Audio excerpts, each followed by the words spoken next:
नमस्कार मंडळी. आज वर्षाचा शेवटचा दिवस. 31 डिसेंबरला काय पार्टी करायची म्हणून ठरवलं तर सगळ्यांचं म्हणणं पडलं की लॉलीपॉप बनवायचे. 1 किलो लॉलीपॉप इथे मी घेतलेले आहे, ते स्वच्छ धुवून घेतलेले आहे आणि आता याच्यानंतर आपण मॅरिनेशन सुरू करू. या ठिकाणी मी 1 किलोच्या हिशोबाने सगळं साहित्य घेतलेलं आहे. तुम्ही तुमच्या आवडीनुसार हे साहित्य कमी जास्त करू शकता.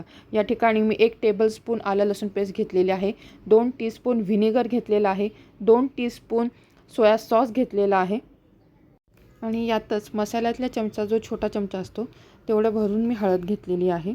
आणि आता हे इन्स्टंट असे मला लॉलीपॉप बनवायचे आहेत, म्हणून मी इथे तंदुरी मसाला जे 2 पाकिट आहेत ते टाकलेले आहेत, जेणेकरून आपले लॉलीपॉप पटापट तयार होतील. आता सगळं साहित्य मला व्यवस्थित असं मिक्स करून घेते आहे, म्हणजे जेणेकरून प्रत्येक लॉलीपॉपला आपला हा मसाला आणि आपण जे मिक्स केलेले इन्ग्रेडियंट्स आहेत ते व्यवस्थित असे कोट होतील. आता हा जो तंदुरी मसाला आहे त्याच्यामध्ये मीठ असतंच, पण तरीसुद्धा मी वरतून थोडंसं मीठ टाकलेलं आहे. आता हे लॉलीपॉपचं सर्व मिश्रण व्यवस्थित मिक्स झालेलं आहे. आता यामध्ये आपल्याला 2 अंडी टाकायची आहेत आणि सगळं काही व्यवस्थित असं मिक्स करून घ्यायचं आहे. आपलं हे सगळं साहित्य एकदम व्यवस्थित असं मिक्स करून घ्यायचं आहे.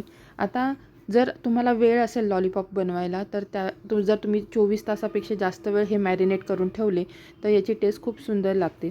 पण आता मी फक्त 15 मिनटं हे मॅरिनेशनसाठी ठेवणार आहे.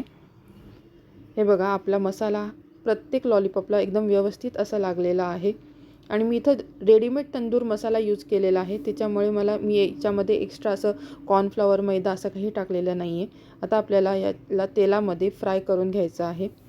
मी मीडियम गॅसवरती हे लॉलीपॉप तळून घेणार आहेत, म्हणजे लॉलीपॉप व्यवस्थित शिजतील आणि बाहेरचं जे कवर आहे ते छान क्रिस्पी होईल. असे मी आमच्या 31st पार्टीसाठी हे छान असे लॉलीपॉप बनवलेले आहेत. तर सर्वांना नवीन वर्षाच्या खूप खूप शुभेच्छा. आजची ही इन्स्टंट लॉलीपॉपची रेसिपी तुम्हाला कशी वाटली हे नक्की सांगा आणि त्याचबरोबर लाईक, शेअर आणि सबस्क्राईब करायला विसरू नका.